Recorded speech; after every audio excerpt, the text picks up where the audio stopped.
आरोग्य विद्या के प्रिय दर्शकों, शिवरात्रि के शुभ अवसर पर आप सभी को हार्दिक शुभकामनाएं। आपके जीवन में सफलताएं मिलती रहें और आपका जीवन फले फूले। तो आइए आज हम शिवरात्रि के बारे में एक वैज्ञानिक लेख जानते हैं जो सभी को मालूम नहीं है इस ब्रह्मांड के अंदर।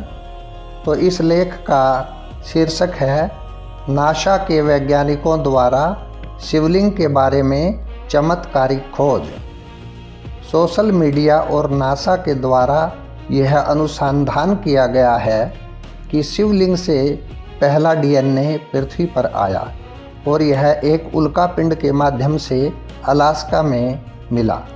इसके अलावा नटराज की मूर्ति के डमरू जैसी आकृति को खगोल वैज्ञानिक कार्ल सेगन द्वारा आकाशगंगा के सृजन का प्रतीक भी बताया गया है। वैज्ञानिकों के एक समूह के अनुसार दुनिया का सबसे पुराना वाद्य यंत्र भी डमरू को ही माना जाता है, यानी डमरू की आवाज़ से ही सृष्टि की उत्पत्ति मानी जाती है। शिवलिंग की आकृति उस अंडे से मिलती है जिसके फटने से ब्रह्मांड उत्पन्न हुआ।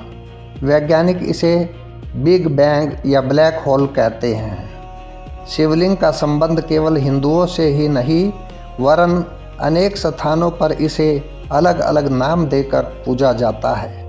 मोहनजोदड़ो और हड़प्पा में 5000 वर्ष पूर्व इसकी पूजा होती थी।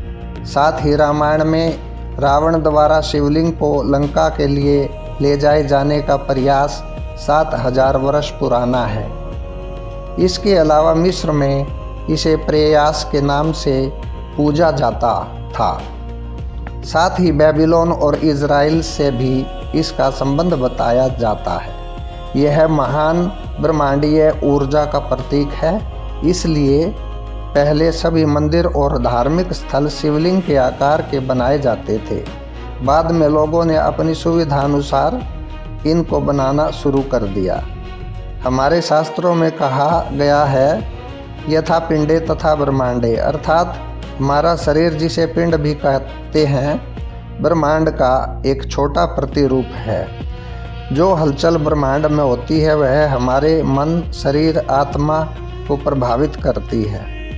हमारे शास्त्रों में कहा है कि शिवलिंग के साथ बैठकर पूजा करने से हमारी चेतना ऊपर उठती है, क्योंकि शिवलिंग के अंदर वह शक्ति होती है कि वह ब्रह्मांडीय वेव्स के द्वारा हमारी चेतना को ऊपर उठाने का कार्य करता है। शिवरात्रि को ग्रहों का संयोग इस प्रकार बन जाता है कि यह हजारों गुना बढ़ जाती है।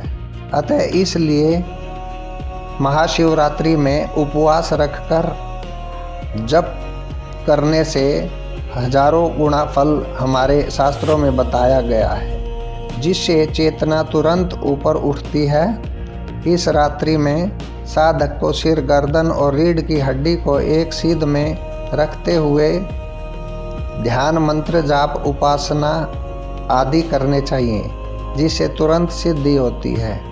क्योंकि रीढ़ की हड्डी को ब्रह्मांड का एंटीना माना जाता है और इसको सीधा रखने से हमारी कुंडलिनी शीघ्र जागृत होती है। तो ये थी शिवरात्रि के बारे में संक्षिप्त जानकारी। तो आप सभी लोग जो है ना इस चैनल को सब्सक्राइब अवश्य करें। देखिए मैं जो कुछ भी डालता हूँ चैनल पर आप लोग देखते तो बड़े चाव से हैं, तो आप सब्सक्राइब करें, इसको शेयर करें। पुनः मैं आपसे हाथ जोड़कर प्रार्थना करता हूँ ताकि मेरा हौसला वर्धन हो सके। और आपका बहुत बहुत धन्यवाद। पुनः शिवरात्रि पर आप फलो और फूलो, यही मेरा सभी को आशीर्वाद।